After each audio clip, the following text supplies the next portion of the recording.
still don't know how something can write your life better than you live it. But it did mine. At first, I thought it was just one of those weird stories people exaggerate for attention. The kind you hear online and forget 5 minutes later. I wish that was all it was, because mine started with something small, something I almost ignored. Every night, exactly at 12:03 a.m., my diary started writing on its own. Not random words, not scratches, full sentences, clean handwriting, like someone sitting right beside me, taking their time. And the first night, it wrote things I could still explain away. Things like what I did earlier that day, what I ate, where I went. Small stuff, things someone could guess. But then it got worse, because by the third night, it wasn't just writing what I had done. It started writing things I hadn't done yet. And I remember sitting there, staring at the pages, trying to convince myself it was some coincidence, some trick of memory. Maybe even me sleep writing without realizing it. But then I read the line that made my hands go cold. It said, "You will get up from your bed in exactly 6 minutes." I looked at the clock. 12:03 a.m. I remember forcing myself to laugh after that first night. I even told myself I was probably just tired, overthinking things like any broke college student would. I was studying in Portland, Oregon at the time, just a regular student life situation. Classes I'd barely survived, a part-time job that paid just enough to keep me alive, and a habit of walking into thrift shops like it was a hobby. Honestly, in Portland, thrift stores are everywhere. It's almost normal there, like old things just get recycled into new lives. I used to joke with my friends that those shops are basically where forgotten objects go to retire or haunt people apparently. My apartment didn't help either. Thin walls where you could hear your neighbors arguing at 2 a.m., floorboards that creaked even when you stood still, and a hallway light that kept flickering like it couldn't decide if it wanted to stay on or not. That day it was raining harder than usual. I went into this small thrift store just to kill time before my shift. Nothing special at first, just shelves of old clothes, broken lamps, dusty books. Then I saw it, an old leather-bound diary sitting alone on the bottom shelf. It didn't look like it belonged there. Too clean, too intact, almost like it was placed there on purpose. And it was weird because it was priced higher than anything else around it. I should have walked away, but I didn't. I just remember thinking it looked aesthetic, and I was broke enough to ignore the feeling in my gut. At first, I convinced myself it was harmless. The diary looked normal the first few pages. Just empty lines, a few faded notes in the corners like someone had started journaling and gave up halfway through life. So I tried it myself. I wrote simple things.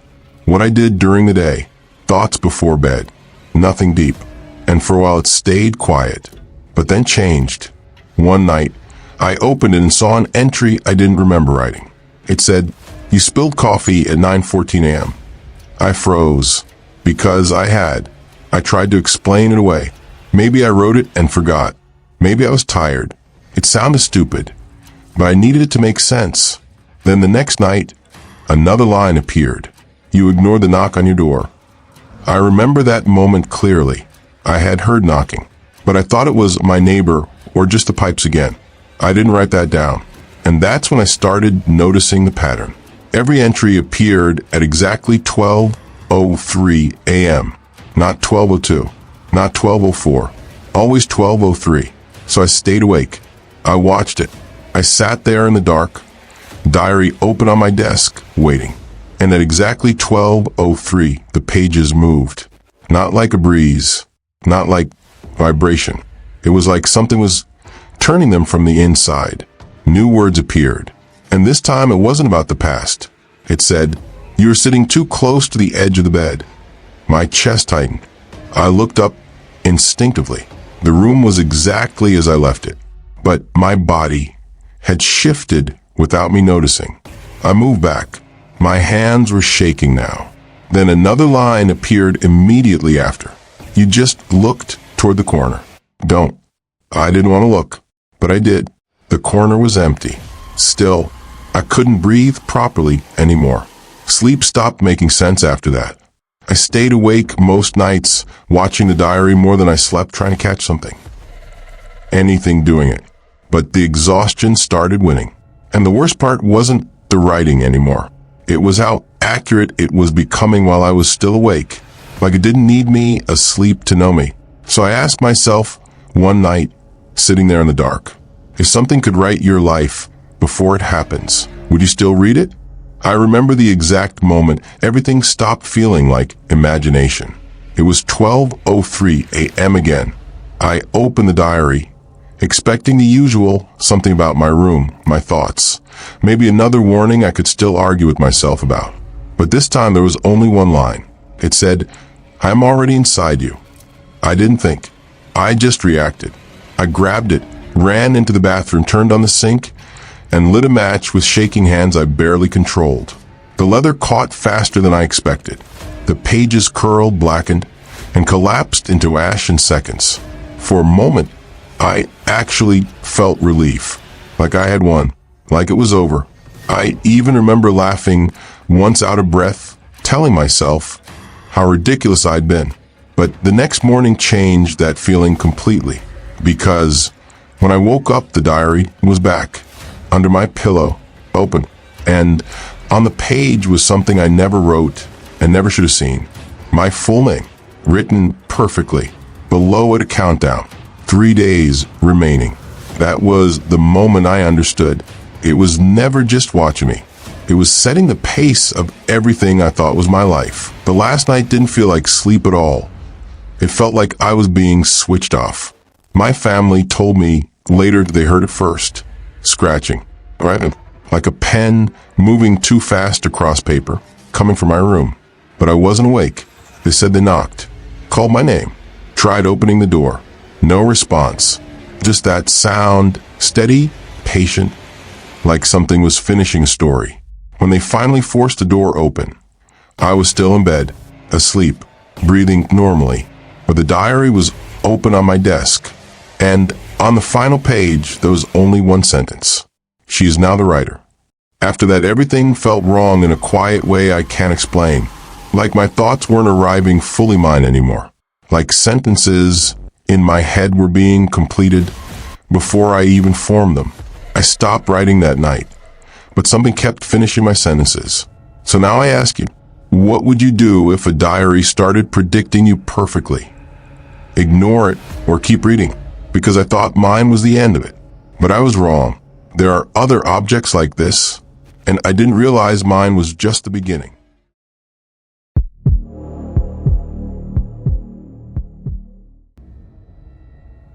The diary didn't just tell her story. It started rewriting mine. I know how that sounds. If you had told me a few weeks ago that I'd be saying something like that, I probably would have laughed it off. I'm the kind of person who likes things simple, clear, explainable. I fix things, I build things, I don't sit around thinking about ghosts or anything like that. I was out in this small town, helping renovate my late grandfather's house. It's the kind of place where everything feels slow, quiet roads, wide fields, neighbors that wave but don't really ask questions. The house itself had been sitting there for years, untouched, like it was just waiting for someone to come back and remember it. Honestly, I thought the biggest problem I'd face was dust. Maybe some termites if I was unlucky. At one point, I even joked with my cousin that we'd probably find a raccoon living in the walls before anything else. He came by a few times to help, but he never stayed the night. Said the place gave him a weird feeling. I told him he was overthinking it. Old houses creak. That's just what they do. Me? I didn't feel anything like that. To me, it was just another project. Tear things down, fix what's broken, make it livable again. Simple. But have you ever found something in an old house, something small, something hidden, that makes you wish you had just left it exactly where it was? It happened on the third day. I was tearing into one of the inner walls in the back room. Just drywall and old wood, nothing special. When my hammer hit something that didn't sound right, not hollow, not solid either, just different. I pulled the panel back, and there it was, a small bundle wedged deep between the beams, wrapped tightly in this faded cloth, like someone had gone out of their way to keep it hidden. I remember pausing for a second, just staring at it. Then I reached in and pulled out. The moment I touched it, I noticed something was off.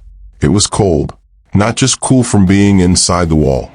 Cold in a way that didn't match the room at all. And the cloth, it felt slightly damp, like it had been sitting somewhere humid, even though everything around it was dry. Inside was a diary, old, worn, the kind you'd expect to fall apart if you flipped too fast. The first few pages had a name I didn't recognize and a date, 1987. At first, I thought it was just going to be some kid's journal. But the more I read, the more it changed. It was a girl, young, writing about people in the village, whispering about her, accusing her of things she didn't understand. Witchcraft, that's the word they kept using. But the way she wrote, it didn't sound like someone dangerous. It sounded like someone scared. She kept repeating the same thing over and over in different ways, that something was following her, watching her, feeding on her fear. And right about then, I noticed something strange. The wind outside just stopped. Completely. No rustling trees. No distant sounds. Nothing. The house felt too quiet. That's when I realized the diary wasn't just old. It felt aware. At first, I told myself it was just the house settling. Or maybe my mind filling in gaps that didn't need to be filled. But the nights started changing. It began with the animals. Dogs somewhere down the road would start howling. Not the usual kind, not territorial or anything like that. This was louder, sharper, like they were reacting to something they couldn't escape. Even the birds at odd hours, bursting into frantic noise, then cutting off all at once. And inside the house, it didn't feel empty anymore. I'd catch things in the mirrors, not directly, never when I looked straight at them, but just off to the side, like a shape that didn't belong there, standing too close. Gone the moment I turned. The diary didn't stay the same either. I know how that sounds, but I started noticing small changes. Words I didn't remember reading before, lines that felt newer, like they were being added after I closed it. Sleep got harder. Every time I shut my eyes, it felt like something was just waiting on the other side of it. And sometimes I'd hear it, faint, almost like breathing mixed with whispering, too low to make out clearly, but close enough to feel like it was right there in the room with me. One night, I read an entry that made me stop completely. She wrote about being watched, about how it stayed just out of sight, always behind her, always waiting for her to notice it. She described the feeling like someone standing close enough to touch you, but never doing it. And the worst part, every detail she wrote matched exactly what I had been experiencing. That's when something shifted for me. I stopped thinking of her as someone accused of something. She wasn't dangerous. She wasn't what they said she was.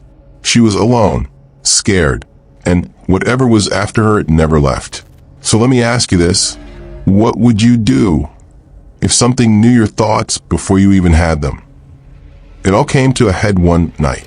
No warning, just a shift in the air that made everything feel wrong the moment I stepped inside. The lights started flickering. Not fast, not dramatic, just enough to make the room feel unsteady. I caught my reflection in the mirror across the hallway. And for a second, there was someone standing behind me. I turned immediately. Nothing. But when I looked back at the mirror, it was closer. I grabbed the diary without thinking.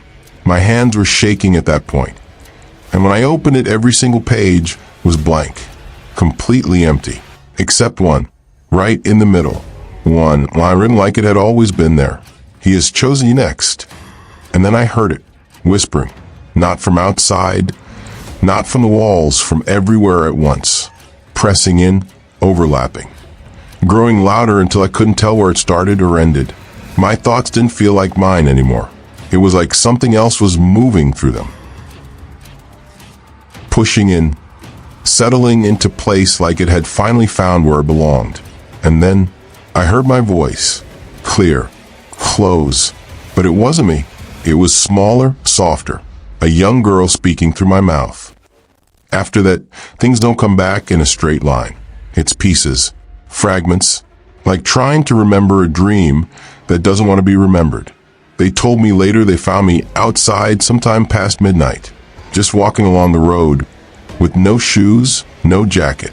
They said I was whispering, repeating lines over and over like I was reading something that wasn't there anymore.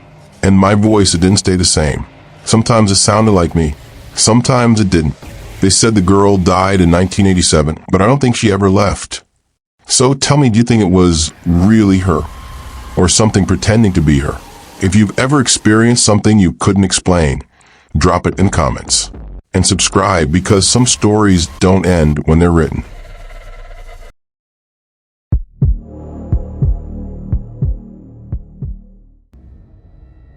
I used to think the dead stayed dead, until I saw one sit up and write. I work nights. That's kind of my thing. While everyone else is going home, I'm just clocking in, grabbing bad coffee that tastes like it's been sitting there since the last shift, and telling myself I'll stay awake this time.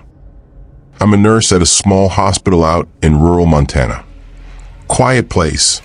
The kind where you start recognizing the same creaks in the walls and the same hum in the lights like they're part of your routine. Most nights, nothing really happens. A few patients, the usual beeping monitors, maybe a call light going off at the worst possible moment. It's calm, almost too calm sometimes. You sit there long enough, staring down empty hallways at 2 a.m., and your brain starts filling in gaps that shouldn't be there. I had coworkers who joked about it. One of them used to say there's a storage room on the lower level nobody likes to open. Said it felt like the air changed when you stepped inside, like the room didn't want company. We'd laugh it off, of course. Night shift humor. You either joke or you start thinking too much. But I'll admit there were moments, certain hallways, especially after 2 a.m., where things just felt off. Not loud, not dramatic, just quiet in a way that didn't feel empty, like you weren't the only one passing through. If you've ever worked a night shift, you know how strange things start to feel, but this was different. It started on a night that felt slower than usual. One of the senior nurses asked me to grab extra 4 kits from the lower level, the same place everyone joked about. I remember hesitating for a second, then laughing at myself and heading down anyway. The hallway lights down, they didn't stay steady. They flickered just enough to mess with your eyes, and the air felt stale, like it hadn't been moved in years. When I reached the storage door, I saw the sign again, "Do not open," taped across it like someone really meant it at some point. I pushed it open anyway. Inside, everything was coated in dust. Boxes stacked too high, labels faded. The kind of place no one cleans because no one goes there. I was digging through supplies when I noticed something tucked behind a row of old files. A small, worn diary. I actually laughed a little when I picked it up. Because, yeah, nothing bad ever starts with "do not open," right? I open it. The pages weren't random notes. They were entries, dates, times, patient names. And each one described how they died. Specific details. Too specific. At first, I thought it was some kind of joke. Something left behind by a board staff member years ago. It didn't feel real. Not yet. I didn't think much of it until a few hours later. There was a patient on the second floor, stable when I checked earlier. Nothing urgent. But then the alarms went off. By the time we got there, it was already over. And the way it happened, the timing, the details, it matched exactly what I'd read in that diary. I told myself it was coincidence. It had to be. But I went back. I checked the earlier pages, flipping through them faster this time. Name after name. Dates. Causes. I started cross-checking in my head faces I remembered, cases I'd heard about. They all lined up. That's when the hospital started to feel different. Quieter than usual. Not peaceful, just empty in a way that didn't make sense. Like sound itself was being swallowed. The monitors at the nurses' station flickered, glitching for no reason. I caught movement in the hallway once, just for a second. But when I looked directly at it, there was nothing there. And the morgue door, I passed by twice that night. Both times it was slightly open. I thought about telling someone. I really did.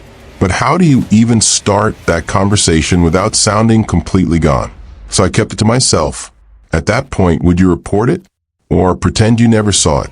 I went back to the diary again. And that's when I noticed something I swear wasn't there before. The ink on the last page looked fresh, still dark, still wet. A new entry forming on its own. But this time it wasn't a patient's name. It was someone I work with. I kept staring at that new entry, hoping I was reading it wrong. But then I turned the page, and I saw my name, not scribbled, not uncertain, written clearly like it had always been there, waiting for me to notice. That's when the panic hit. Real panic. The kind that makes everything feel too tight. Your chest, your thoughts, the air around you. I dropped the diary, grabbed my keys, and rushed straight to the security office. My hands were shaking so bad I almost missed the footage.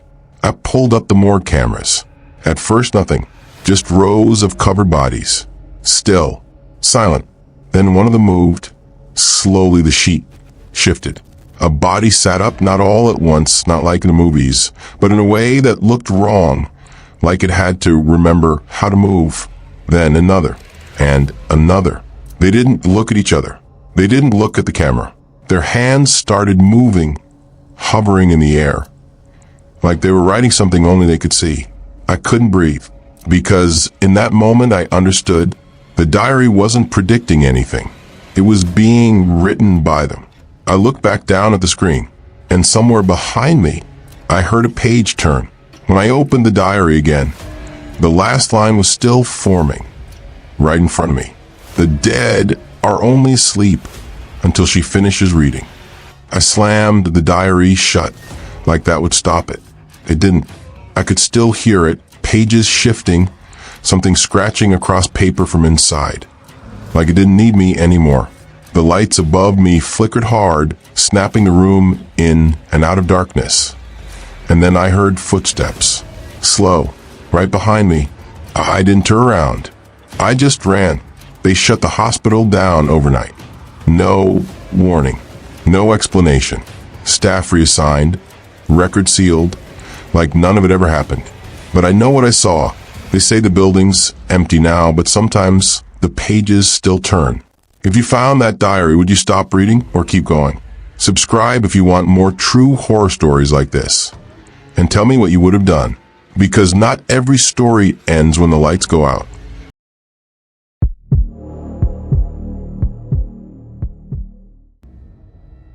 I never used to believe people who said some things should stay buried, until I inherited my grandmother's diary. Before I get into what happened, I should probably explain who I am. I'm just an ordinary person living in a quiet suburban neighborhood in Oregon. Nothing unusual ever really happens around here. Most days are the same. Going to work, coming back home. Dealing with small things like a neighbor's dog that won't stop barking at night like it's trying to argue with the dark. When my grandmother passed away, the family went through her things and handed me a small, worn diary. No one thought much of it. They said it was just her way of writing down daily thoughts, maybe memories from years ago. Something harmless, something personal. I even remember holding it and thinking it was just another old keepsake. Nothing more than paper and ink holding a life that had already ended. But I was wrong about that. And I didn't realize just how wrong until I opened it. After the funeral, I took the diary home. At first, I didn't even treat it like something important. I placed it on my kitchen table, made some coffee, and started flipping through it like it was any ordinary old notebook. And honestly, that's exactly what it looked like at first. Page after page was just normal life. Handwritten recipes for bread, little complaints about the weather getting too cold, notes about church services, family visits, and reminders about grocery lists. It was the kind of thing you'd expect from someone who lived a quiet, simple life. Nothing strange, nothing alarming. I even remember laughing a little to myself and saying, great-grandma was basically a 1950s blogger. For a moment, it felt harmless, familiar, even comforting. But then I slowed down, because something didn't sit right when I reached the later pages. The entries didn't stop where they were supposed to. There were pages dated after a burial. At first, I told myself it had to be a mistake. Maybe someone in the family had added notes without mentioning it. Maybe I was just reading it wrong. That was the easiest explanation. But the handwriting stopped me from convincing myself of that. It was hers. Same curves, same pressure on the pen, same familiar slant I remembered seeing on birthday cards when I was younger. Only it wasn't staying the same. As I flipped further, the writing started to shift. The ink grew darker, almost pressed too hard into the paper. The sentences became shorter, stripped down, like whoever was writing didn't want to waste time on anything unnecessary. Some words were uneven, as if the hand holding the pen kept pausing mid-thought. It didn't feel like aging handwriting anymore. It felt like it was changing mood. Then I reached an entry that made my grip tighten, so hard the paper bent. They think I'm gone. I am only learning how to stay. I remember sitting there completely still, rereading it over and over, waiting for it to make sense in a normal way. It never did. A few pages later, there was another line. Blood remembers what flesh forgets. And after that, the diary stopped pretending to be ordinary. There were sketches now, rough drawings that looked like circles layered inside each other, marked with symbols that didn't belong to anything I'd ever seen. Names are scratched out so heavily the paper tore in places, like whoever wrote them didn't want them remembered at all. That's when things stopped feeling like just words on paper, because what was inside the diary didn't stay inside it anymore. It started small at first. At night, when the house was quiet, I would hear my name being called from the hallway, soft, clear enough that I would sit up in bed thinking someone was there. But every time I checked, there was nothing. Just the same empty corridor stretching into darkness. Every door exactly how I left it. I told myself it was exhaustion, stress, anything normal. Then it happened in the bathroom. I was washing my hands when I noticed my reflection didn't move at the same time I did. It was delayed, just by a fraction of a second, but enough for me to freeze. I lifted my hand slowly, and my reflection followed a moment later, like it was deciding whether to copy me at all. I backed away immediately. That night, I opened the diary again. I don't even know why. Curiosity, maybe, or something I didn't want to name. That's when I saw it. The last entry before everything went wrong. I never died. I only changed hosts. My hand started shaking so badly, I almost dropped it. I slammed the diary shut, hard enough that it should have stayed closed. But it didn't. The pages started turning on their own. Slow, deliberate. And then a page appeared that I swear was not there before. On it, only 2 lines were written. Thank you for reading. The next morning, everything about the house felt wrong in a quiet way. My roommate was the one who found out first. He said he woke up and noticed my side of the bed hadn't been touched. At first, he thought I had gone for a walk or stepped out early. But then he saw my shoes still neatly placed by the door. My phone was still on the charger. My keys were still on the table. But I wasn't there. No note, no message, no sound, just the diary. It was lying open on my bed, right in the middle, like someone had placed it there carefully after reading it one last time. And on the page, still clearly visible, was the final line. Now I am free. After that, things in the house changed in ways nobody really talks about. My roommate moved out within a week. He refused to explain everything. Just said the place didn't feel like it belonged to us anymore. But people in the neighborhood still say it. At night, sometimes, there's a sound of pages turning in a room that's empty. Slow, patient, and if you listen closely enough, it sounds like someone learning how to write in your handwriting. So I'll ask you this. If a diary knew your name, would you still open it? Because, honestly, I wish I hadn't. And if you've ever found something in your home that you're sure wasn't there before, tell me. I need to know I'm not the only one.